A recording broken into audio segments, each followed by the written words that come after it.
everyone. What we just saw, the sharp attacks and goals, all come from the strategy code framework we are currently demonstrating in Booster Studio. This code framework is very simple.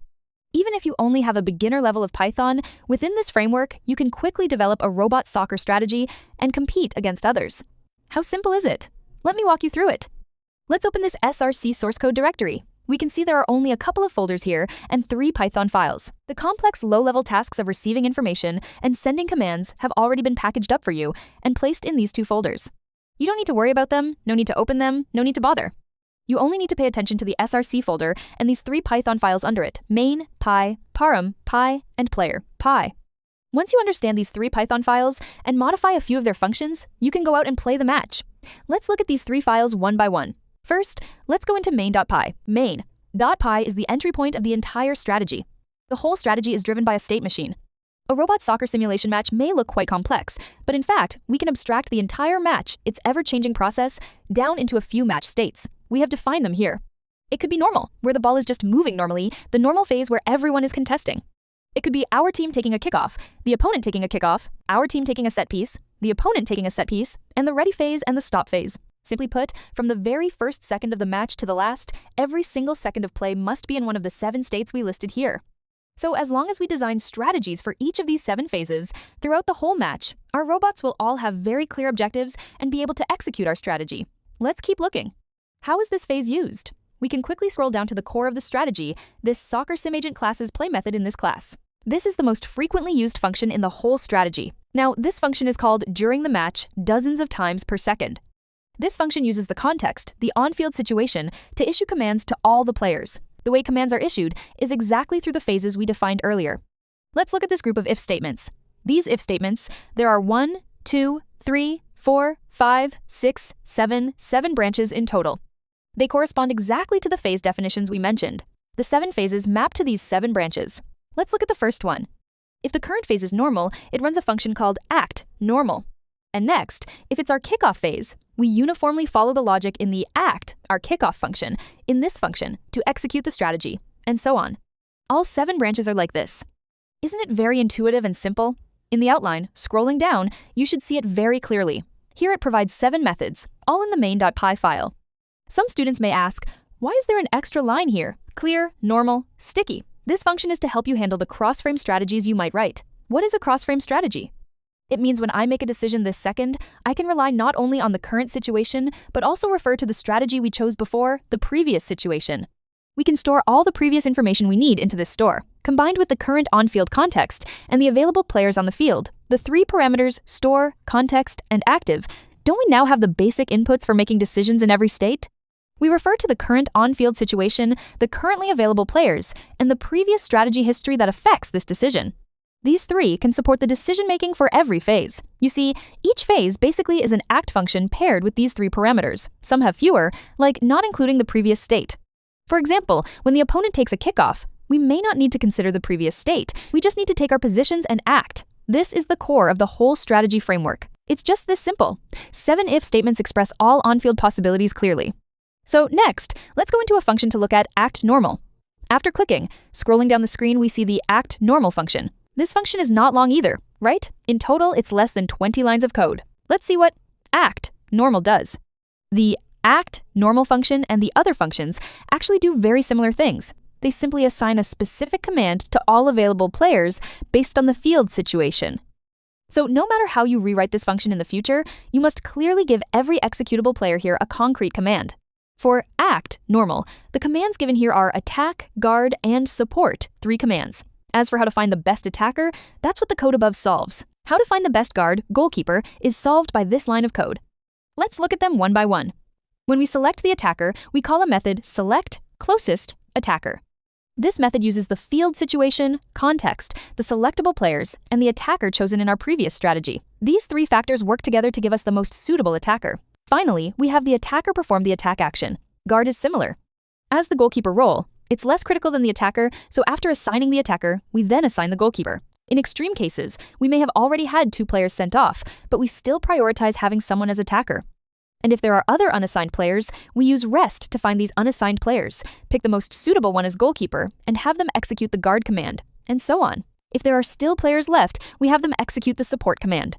Isn't it especially simple, especially clear? With 3 players, we give 3 commands respectively. If there are fewer than 3 players, the later assignments won't take effect. We prioritize the most important roles being active on the field. If you're not satisfied with the assignment logic here, you can bring up the AI assistant in Boost Studio and through chatting with it, optimize, act, normal. Similarly, if you're unhappy with others, you can also use the AI assistant to optimize them. The vibe coding experience is excellent right now, and Booster Studio fully supports it. Everyone can give it a try. Okay, scrolling down further, let's look at how other phases are handled. Further down is act, our kickoff. When we take the kickoff, how should we act? Similar to the previous phase, it finds the attacker and finds the remaining players. It assigns them as guard, and the other players stay in place. If you think stay isn't enough, you can have them move to another spot. That's all possible. Let's look further down. Act, up, kick off. When the opponent kicks off, what do?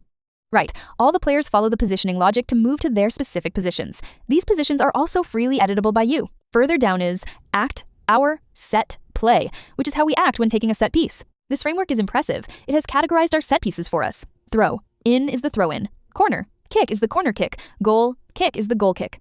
In different kicking phases, we can modify the action logic in this if statement. Here it actually simplifies things for you. They all use the act normal logic. If you want to change it, for example, if I want to design a more targeted corner kick tactic, where do you change it? You change it right here at corner, kick. You just need to modify this part. Just stop it from executing. Act, normal, write your own function, and replace this part. For the others, if you want to design tactics for throw-ins or goal kicks, for them, you configure them all here. Next, how to act when the opponent serves. In the ready phase, how should we take our positions and stand at the waiting spots? These are the only states. If you understand these states and design the strategies for them, all designed, then for the whole match, you won't have any weak spots. Let's go back and look at the state machine. There are only 7 states in total, only 7 states. Isn't it especially simple? Okay, let's look further at the 3 commands we mentioned: attack, support, and guard. They are actually some high-level methods under the player class. Player corresponds to our on-field players. Let's open player.py. In this file, we can find the player class. This class has quite a lot of methods. Let's take a look. So many methods. Don't worry. If you just want to modify the strategy at a high level, you only need to focus on the last few high-level methods of the player class, including attack, guard, support, take, kick, off, move, to, position. These few high-level methods are enough for you. For example, attack. We had the attacker execute this method earlier. This method, what exactly does it do? Simply put, it pursues shooting. If you're close to the ball, you shoot directly.